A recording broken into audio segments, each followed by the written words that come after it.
ಕುಂಭರಾಶಿಯ March ತಿಂಗಳ ಮಾಸ ಭವಿಷ್ಯದಲ್ಲಿ ಶುಭ ವಿಚಾರಗಳನ್ನು ಈ ವಿಡಿಯೋದಲ್ಲಿ ನಾನು ತಿಳಿಸಲಿದ್ದೇನೆ. ಯಾಕೆಂದರೆ ಪ್ರತಿ ತಿಂಗಳು ಪ್ರತಿ ರಾಶಿಯವರಿಗೆ ಒಂದಿಷ್ಟು ಶುಭ ಒಂದಿಷ್ಟು ಎಚ್ಚರಿಕೆ ಇರುತ್ತೆ. ಎರಡು ಸಪರೇಟ್ ವಿಡಿಯೋ ಮಾಡ್ತೇನೆ ನಾನು.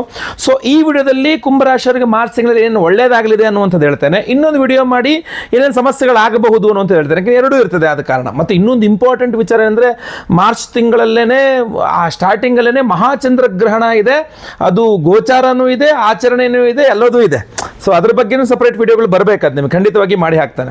ಸೊ ಕುಂಭರಾಶಿಯವ್ರಿಗೆ ಏನೇನು ಒಳ್ಳೆಯದಾಗಲಿದೆ ಮಾರ್ಚ್ ತಿಂಗಳಲ್ಲಿ ಅಲ್ವಾ, ಭಾಳ ಇಂಪಾರ್ಟೆಂಟ್ ವಿಡಿಯೋ. ದಯವಿಟ್ಟು ನನ್ನ ಮತ್ತೆ ಒಂದು request, WhatsApp, Facebook, messenger, Telegram, Instagram ಎಲ್ಲ ಕಡೆ ಸಾಮಾಜಿಕ ಜಾಲತಾಣಗಳಲ್ಲಿ ಈ ವಿಡಿಯೋನ ದಯವಿಟ್ಟು ಶೇರ್ ಮಾಡಲಿಕ್ಕೆ ಮರಿಬೇಡಿ. ಪ್ರತಿಯೊಬ್ಬ ಕುಂಭರಾಶಿಯವರಿಗೆ ಈ ವಿಡಿಯೋ ರೀಚ್ ಆಗಿಬಿಡಲಿ, ಆಯಿತಾ. ನೀವು ಫೇಸ್ಬುಕ್ಕಲ್ಲಿ ನೋಡ್ತಾರೆ, ನಮ್ಮ ಪೇಜ್ ಫಾಲೋ ಮಾಡ್ಕೊಳ್ಳಿ ಅಂದರೆ ದಯವಿಟ್ಟು ಫಾಲೋ ಮಾಡ್ಕೊಳ್ಳಿ. ಅದೇ ರೀತಿ ಯೂಟ್ಯೂಬ್ ನೋಡ್ತಾ ಇದ್ದೀರಾ, ನಮ್ಮ ಚಾನಲ್ ಸಬ್ಸ್ಕ್ರೈಬ್ ಮಾಡ್ಕೊಳ್ಳಿ ಅಂದರೆ ದಯವಿಟ್ಟು ಸಬ್ಸ್ಕ್ರೈಬ್ ಅಂತ ಬಟನ್ ಸಬ್ಸ್ಕ್ರೈಬ್ ಮಾಡಿಕೊಂಡು ಬೆಲ್ ಬಟನ್ ಹೊತ್ಕೊಂಡು ಆಲ್ ಅಂತ ಮಾಡ್ಲಿಕ್ಕೆ ದಯವಿಟ್ಟು ಮರಿಬೇಡಿ. ವಿಶೇಷ ಪ್ರಶ್ನೆಗಳೇನಿದ್ರೆ ದಯವಿಟ್ಟು ಕಡೆ ಕಮೆಂಟ್ ಸೆಕ್ಷನ್ ಇರ್ತದೆ, ಕಮೆಂಟ್ ಮಾಡಿ. ನಾನು ಎಲ್ಲ ಕಮೆಂಟ್ಸ್ನು ಓದ್ತಾ ಇರ್ತಾನೆ, ಅಪರೂಪದಲ್ಲಿ ರಿಪ್ಲೈ ಮಾಡ್ತಾನೆ, ಬಟ್ ಎಲ್ಲ ಓದ್ತಾ ಇರ್ತಾನೆ. ದಯವಿಟ್ಟು ಕಮೆಂಟ್ ಮಾಡಿ. ನಮಸ್ಕಾರ, ನಾನು ವಿಠಲ್ ಭಟ್ ಮಾತಾಡ್ತಾ ಇರುವಂಥದ್ದು. ಬನ್ನಿ ವಿಡಿಯೋನ ಶುರು ಮಾಡೋಣ. ಕುಂಭರಾಶಿಯವರು ಗಮನಿಸಬೇಕು, ನಿಮ್ಮ ರಾಶಿಯಲ್ಲೇ ರವಿಗ್ರಹ, ನಿಮ್ಮ ರಾಶಿಯಲ್ಲೇ ಕುಜಗ್ರಹ, ನಿಮ್ಮ ರಾಶಿಯಲ್ಲೇ ಬುಧಗ್ರಹ, ತ್ರಿಗ್ರಹ ಯೋಗ ನಿಮ್ಮ ರಾಶಿಯಲ್ಲೇ ಇರ್ತದೆ ಈ ಒಂದು ಮಾರ್ಚ್ ತಿಂಗಳಲ್ಲಿ. ಮಾರ್ಚ್ ತಿಂಗಳಲ್ಲಿ ನಿಮ್ಮ ರಾಶಿಯಿಂದ ಎರಡನೇ ಮನೆಯಲ್ಲಿ ಶನಿಗ್ರಹ, ಎರಡನೇ ಮನೆಯಲ್ಲಿ ಪರಮೋಚ್ಚ ಸ್ಥಿತಿಯಲ್ಲಿ ಶುಕ್ರಗ್ರಹ. ಮೂರನೇ ವಾರ ನಾಲ್ಕನೇ ವಾರ ಬಂದಾಗ, ಮೂರನೇ ವಾರಕ್ಕೆ ಬಂದಂಗೆ ರವಿಗ್ರಹ ನಿಮ್ಮ ರಾಶಿಯಿಂದ ಮುಂದಿನ ರಾಶಿ ಮೀನರಾಶಿಗೆ ಹೊರಟೋಗ್ತಾನೆ. ಇದು ಪ್ರಧಾನವಾಗಿರ್ತದೆ. ನಿಮಗೆ ಗುರುಬಲ ಇದೆ, ನಿಮಗೆ ಸಾಡೆ ಸಾತಿ ಇದೆ, ಇದೆಲ್ಲದೂ ಇರ್ತದೆ. ಇದರ ಮಧ್ಯದಲ್ಲಿ ಏನೇನು ಒಳ್ಳೆಯದಾಗಲಿದೆ ನೋಡಿ. ನಿಮ್ಮ ರಾಶಿಯಲ್ಲೇ ಬುಧಗ್ರಹ ಇರ್ತಾನೆ. ನಿಮ್ಮ ರಾಶಿಯಲ್ಲಿ ಬುಧಗ್ರಹ ಅಂದರೆ ನಿಮಗೆ ಪಂಚಮಾಧಿಪತಿ ಬುಧ. ಕಾರ್ಯ ಸಾಧನೆ ಏನೇ ಕೆಲಸ ಅನ್ಕೊಂಡ್ರು ಟಕ್ ಅಂತ ಆ ಕೆಲಸ ಆಗಬೇಕು ಅಂತಂದ್ರೆ ಪಂಚಮಾಧಿಪತಿ ಬೇಕು, ಜೊತೆಗೆ 10ನೇ ಮನೆ ಅಧಿಪತಿಯೂ ಬೇಕು. ಅವ್ರು ಯಾರು? ಕುಜಗ್ರಹ. ಸೊ ಕುಜ ಬುಧ ಪಂಚಮಾಧಿಪತಿ ಕರ್ಮಾಧಿಪತಿ ಒಟ್ಟಿಗೆ ನಿಮ್ಮ ರಾಶಿಯಲ್ಲಿರ್ತಾನೆ ಅಂತ ಅಂದಾಗ ಕುಂಭರಾಶಿಯವರು ಯಾವ್ಯಾವ ಕೆಲಸ ಕಾರ್ಯಗಳಿಗೆ ಕೈ ಹಾಕ್ತಾರೋ, ಶುರು ಮಾಡ್ತಾರೋ ಅದೆಲ್ಲ ಯಶಸ್ವಿಯಾಗಿ ಮಾಡಿ ಮುಗಿಸ್ಬಿಡ್ತಾರೆ. ಎತ್ತದಂಗೆ ಕೆಲಸಗಳಾಗ್ಬಿಡ್ತಾವೆ ಮಾರ್ಚ್ ತಿಂಗಳಲ್ಲಿ ಅಂತ. ಅದು ಆಗದೆ ಇರೋ ಹಂಗೆ ಬೇರೆ ಬೇರೆ ಸಮಸ್ಯೆಗಳು ಇರ್ಬೋದು, ಅದು ನಾನು ಬೇರೆ ಟೈಮಲ್ಲಿ ಹೇಳ್ತೇನೆ. ಬಟ್ ಈ ಬೇಸಿಕ್ಕಲ್ಲಂತೂ ಖಂಡಿತವಾಗಿ ಪಂಚಮಾಧಿಪತಿ ಕರ್ಮಾಧಿಪತಿಯ ಯುತಿ ನಿಮಗೆ ತುಂಬ ಅನುಕೂಲವಾಗಲಿದೆ. ಲಾಭಾಧಿಪತಿ ಪಂಚಮದಲ್ಲಿದ್ದಾನೆ, ಗುರುಬಲ. ಅದರಿಂದ ನೀವು ಯಾವುದೇ ಕೆಲಸಗಳನ್ನ, ಏನೇ ಒಂದು ರಿಸಲ್ಟನ್ನು ಅಪೇಕ್ಷಿಸಿ ಇದನ್ನು ಮಾಡಿದ್ರೆ ಇಷ್ಟು ಲಾಭ ಆಗುತ್ತೆ, ಇದನ್ನು ಮಾಡಿದ್ರೆ ಇಷ್ಟು ಕೆಲಸ ಆಗುತ್ತೆ, ಹಿಂಗೆ ಏನು ಕಂಡಿರ್ತಾರಲ್ಲ, ಇದು ಎಲ್ಲವೂ ಸಹ ತುಂಬ ಚೆನ್ನಾಗಿ ಆಗುತ್ತೆ. ಇದನ್ನು ನೀವು ಅರ್ಥ ಮಾಡ್ಕೊಳ್ಬೇಕು. ಬುಧ, ಕುಜ ಹಾಗೂ ಗುರುವಿನ ಗ್ರಹಗಳ ಬಲದಿಂದಾಗಿ, ನಿಮಗೆ ಪ್ರಭಾವದಿಂದಾಗಿ ಖಂಡಿತವಾಗಿ ಇದು ಒಂದು ಅನುಕೂಲವಾದಂತಹ ಕೆಲಸಗಳು. ಇದ್ರ ಜೊತೆಗೆ ಸಂತಾನ ಇಲ್ಲದ ಕುಂಭರಾಶಿಯವರು ಸಂತಾನಕ್ಕೋಸ್ಕರ ಪ್ರಯತ್ನ ಮಾಡ್ಬೋದು, ತುಂಬ ಒಳ್ಳೆಯದಾಗಿರ್ತದೆ. ಅವಿವಾಹಿತ ಕುಂಭರಾಶಿಯವರಿಗೆ ವಿವಾಹದ ವಿಚಾರದಲ್ಲಿ ತುಂಬ ಅನುಕೂಲಗಳಾಗಲಿದೆ. ಶುಕ್ರ ಪರಮೋಚ್ಚ ಸ್ಥಿತಿಯಲ್ಲಿ ದ್ವಿತೀಯಲ್ಲಿ ಇರ್ತಾರೆ ಅಂದರೆ ಕೆಲವಿಷ್ಟು ವಿಚಾರಗಳು ಅದು ನೆಗೆಟಿವ್ ಆಗುತ್ತೆ, ಕೆಲವಿಷ್ಟು ವಿಚಾರಗಳು ಪಾಸಿಟಿವ್ ಆಗುತ್ತೆ. ಒಂದು ಪಿತ್ರಾರ್ಜಿತ ಆಸ್ತಿ ವಿಚಾರಗಳಲ್ಲಿ ತುಂಬ ಪಾಸಿಟಿವ್ ಆಗಿದೆ. ಯಾಕಂದರೆ ನಿಮಗೆ ಶುಕ್ರ ಕುಂಭರಾಶಿಯವರಿಗೆ ಭಾಗ್ಯಾಧಿಪತಿ, ಅದೃಷ್ಟವನ್ನು, ಪಿತ್ರಾರ್ಜಿತ ಆಸ್ತಿಯನ್ನು ಕೊಡ್ತಕ್ಕಂಥದ್ದು. ಸೊ ನೀವು ಕುಂಭರಾಶಿಯವರಾಗಿದ್ದು ನಿಮ್ಮ ತಂದೆಯವರ ಆರೋಗ್ಯ ಸರಿ ಇಲ್ಲ ಅಂತಂದರೆ ಮಾರ್ಚ್ ತಿಂಗಳಲ್ಲಿ ಸರಿ ಹೋಗುತ್ತೆ. ಮೊದಲೆರಡು ವಾರಗಳಲ್ಲೇ ನೀವು ಕುಂಭರಾಶಿಯವರಾಗಿದ್ದು ನಿಮಗೆ ಪಿತ್ರಾರ್ಜಿತ ಆಸ್ತಿ, ಅದು ವಿಶೇಷವಾಗಿ ಕ್ಯಾಶ್ ಬೇಕು ಅಂದರೂ ಸಿಗುತ್ತೆ, ಇಲ್ಲ ಭೂಮಿ ಆದರೂ ಸಿಗುತ್ತೆ. ಯಾಕಂದರೆ ಕುಜ ನಿಮ್ಮ ರಾಶಿಯಲ್ಲೇ ಇರ್ತಾನೆ. ಸೊ ಅದರಿಂದ ಪಿತ್ರಾರ್ಜಿತ ಆಸ್ತಿ ವಿಚಾರಗಳಲ್ಲಿ ಅನುಕೂಲ ಆಗುತ್ತೆ, ತಂದೆಯವರ ಆರೋಗ್ಯ ಅನುಕೂಲ ಆಗುತ್ತೆ. ಅದೃಷ್ಟ ಅನ್ನುವಂಥದ್ದು, ಅದೃಷ್ಟವಶಾತ್ ಧನ ಪ್ರಾಪ್ತಿ, ನಮ್ಗೆ ಗೊತ್ತಿಲ್ಲ ಮರ ದುಡ್ಡು ಸಿಗುತ್ತೆ ಅಂತ, ಆ ಟಕ್ಕನ್ ಸಿಕ್ತು ಅಂತ. ಆದರೆ ಅದು ನಿಮ್ಗೆ ಉಪಯೋಗಕ್ಕೆ ಬರುತ್ತೆ ಅಂತ ಹೇಳೋಕ್ಕಾಗಲ್ಲ. ದುಡ್ಡು ಕಣ್ಣಿಗೆ ಕಾಣುತ್ತೆ, ಕೈಗೆ ಸಿಗೋದಿಲ್ಲ. ಅದು ನಾನು ಎಚ್ಚರಿಕೆ ವಿಚಾರದಲ್ಲಿ ಹೇಳ್ತೇನೆ. ಯಾಕೆಂದರೆ ದ್ವಿತೀಯದ ಶುಕ್ರ ದುಡ್ಡಿನ ವಿಚಾರದಲ್ಲಿ ಅಷ್ಟು ಅನುಕೂಲಕರಣ ಆಗೋದಿಲ್ಲ ಅಂತ. ವಿದ್ಯಾರ್ಥಿಗಳಿಗೆ ಬಹಳ ಅನುಕೂಲ ಇದು. ಯಾಕೆಂದರೆ ಶುಕ್ರ ಗ್ರಹ ಚತುರ್ಥಾಧಿಪತಿಯಾಗಿ ದ್ವಿತೀಯದಲ್ಲಿ ಪರಮೋಚ್ಚ ಸ್ಥಿತಿಯಲ್ಲಿರ್ತಾನೆ. ವಿದ್ಯೆ ವಿಚಾರದಲ್ಲಿ ತುಂಬ ಚೆನ್ನಾಗಿರುತ್ತೆ ಕುಂಭರಾಶಿಯ ವಿದ್ಯಾರ್ಥಿಗಳಿಗೆ.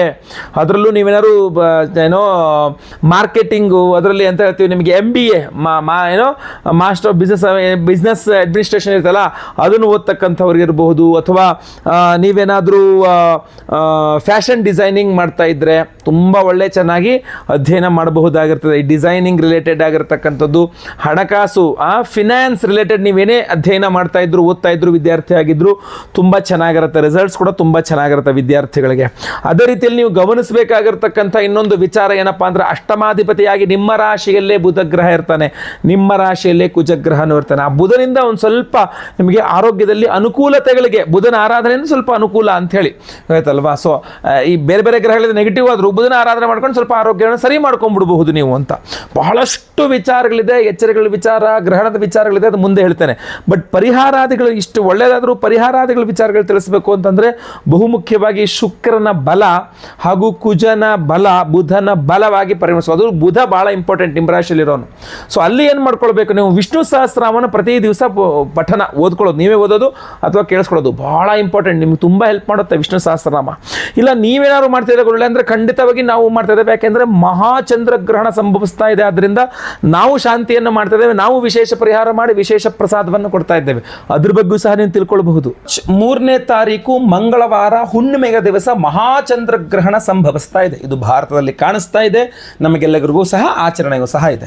ಸೊ ಅದಕ್ಕೋಸ್ಕರವಾಗಿ ಗ್ರಹಣದ ಸಮಯದಲ್ಲಿ ಮಾಡಿದಂತಹ ದಾನ ಇರಬಹುದು, ಸ್ನಾನ ಇರಬಹುದು, ಹೋಮ ಹವನ ಯಜ್ಞ ಯಾಗಾದಿಗಳಿರಬಹುದು, ಎಲ್ಲ 100 ಪಟ್ಟಷ್ಟು ಫಲ ಕೊಡುತ್ತೆ ಅಂತ ಹೇಳ್ತಾರೆ.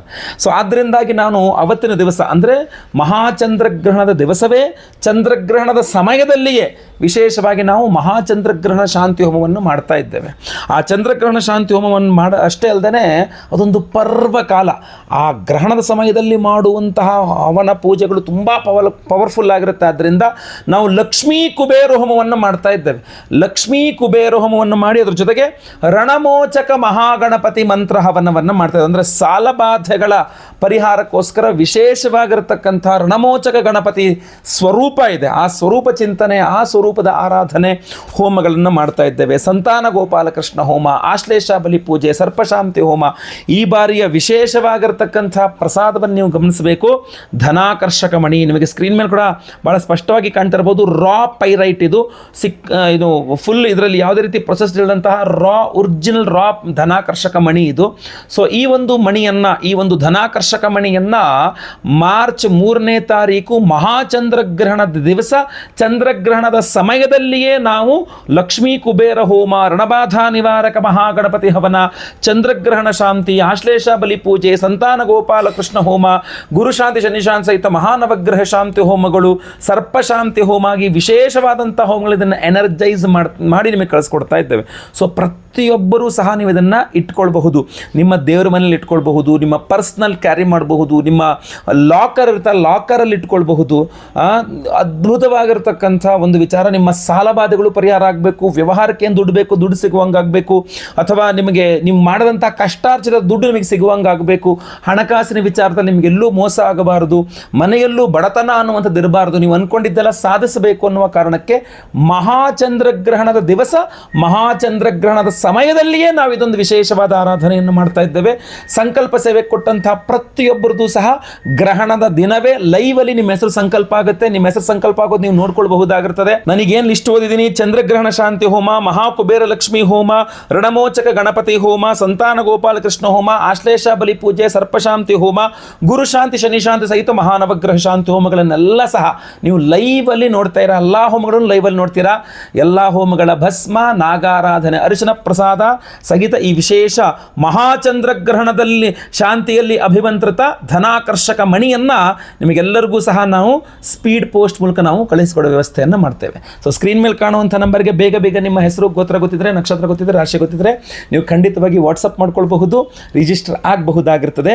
ದಯವಿಟ್ಟು ನಮ್ಮ ನಂಬರ್ಸ್ಗಳೇನು ಬದಲಾಗಿದೆ ಆ ನಂಬರ್ನ ಗಮನಿಸಿ ಅದೇ ನಂಬರ್ಗೆ ದಯವಿಟ್ಟು ನೀವು ವಾಟ್ಸಪ್ ಮಾಡಬೇಕಾಗಿರ್ತದೆ. ಅಷ್ಟೇ ಅಲ್ಲದೆ ಈ ಹಿಂದೆ ನಾವೇನು ನೇಪಾಳದ ಪಶುಪತಿನಾಥನ ಸನ್ನಿಧಾನದಲ್ಲಿ ನಾವೇನು ಹೋಮ ಮಾಡಿಕೊಂಡು ಪ್ರಸಾದವನ್ನು ನಾನು ತೊಗೊಂಬಂದಿದ್ದೆ. ನಾನು ಎಷ್ಟು ತೊಗೊಂಬರ್ಲಿಕ್ಕೆ ಸಾಧ್ಯ ಇದೆಯೋ ಅದಷ್ಟು ನಾನು ಕೈಲಿ ಫ್ಲೈಟಲ್ಲಿ ಅಲೌ ಮಾಡೋ ಅಷ್ಟು ತೊಗೊಂಬಂದು ನಾನು ಆಗಲೇ ಎಲ್ಲರಿಗೂ ಕಳಿಸಿದ್ದೇನೆ. ಇನ್ನೊಂದು ಸ್ವಲ್ಪ ನಮಗೆ ಟ್ರೈನ್ ಮೂಲಕ ಬರ್ತಾ ಇದೆ. ಆ ಒಂದು ಪ್ರಸಾದ ಬಂದ ತಕ್ಷಣ ನಾವಿಲ್ಲಿಂದ ಸ್ಪೀಡ್ ಪೋಸ್ಟಲ್ಲಿ ನಾವು ಅದನ್ನು ಕಳಿಸ್ಕೊಡೋ ವ್ಯವಸ್ಥೆಯನ್ನು ಖಂಡಿತವಾಗಿ ಮಾಡ್ತೇವೆ. ಆಲ್ರೆಡಿ ನಿಮಗೆ ಪ್ರಸಾದ ರೀಚ್ ಆಗಿದೆ ಅಂದರೆ ಬಹಳ ಸಂತೋಷ, ಧಾರಣೆ ಮಾಡ್ಕೊಳ್ಳಿ. ಇನ್ನು ರೀಚ್ ಆಗದೆ ಇರತಕ್ಕಂಥವ್ರಿಗೆ ಆದಷ್ಟು ಬೇಗ ಅದು ರೀಚ್ ಆಗಲಿದೆ. ಯಾಕಂದರೆ ನನ್ನ ಕೈಗೆ ಬಂದು ಸೇರಿದ ತಕ್ಷಣ ನಾನು ಅದನ್ನು ಕಳಿಸ್ಬೇಕಾಗ್ತದೆ. ಸೊ ಅದೊಂದು ಕಾರಣ. ಅದು ಥ್ರೂ ಪೋಸ್ಟ್, ಥ್ರೂ ಲ್ಯಾಂಡ್, ಅದೇನು ಟ್ರೈನಲ್ಲಿ ಬಸ್ಸಲ್ಲಿ ಅದು ಬರ್ತಾ ಇರೋದ್ರಿಂದ ಸ್ವಲ್ಪ ಅದು ತಡ ಆಗಿರ್ತದೆ. ಅದಕ್ಕೆ ನೀವು ಸಹಕರಿಸಬೇಕಾಗಿರ್ತದೆ. ಖಂಡಿತವಾಗಿ ಒಳ್ಳೆಯದಾಗಲಿ. ವಿಡಿಯೋ ಇಷ್ಟ ಆದರೆ ದಯವಿಟ್ಟು ಲೈಕ್ ಮಾಡಲಿಕ್ಕೆ ಮರಿಬೇಡಿ. ಪ್ರತಿಯೊಬ್ಬರಿಗೂ ವಿಡಿಯೋ ರೀಚ್ ಆಗಬೇಕು. ದಯವಿಟ್ಟು WhatsApp, Facebook, messenger, Telegram, Instagram ಎಲ್ಲ ಕಡೆ ಸಾಮಾಜಿಕ ಜಾಲತಾಣಗಳಲ್ಲಿ ಈ ವಿಡಿಯೋನ ಶೇರ್ ಮಾಡಲಿಕ್ಕೆ ಮರಿಬೇಡಿ. ಫೇಸ್ಬುಕ್ಕಲ್ಲಿ ನಮ್ಮ ಪೇಜನ್ನು ಫಾಲೋ ಮಾಡಲಿಕ್ಕೆ ಮರಿಬೇಡಿ. ವಿಶೇಷ ಪ್ರಶ್ನೆಗಳಿದ್ದರೆ ಕಮೆಂಟ್ ಮಾಡಿ. ಮುಂದಿನದಲ್ಲಿ ಮತ್ತೆ ಪುನಃ ಸಿಗ್ತಾನೆ. ಎಲ್ಲರಿಗೂ ಸಹ ಒಳ್ಳೆಯದಾಗಲಿ. ಲೋಕ ಸಮಸ್ತ ಸುಖಿನೋ ಭವಂತು. ನಾರಾಯಣ ನಾರಾಯಣ ನಾರಾಯಣ.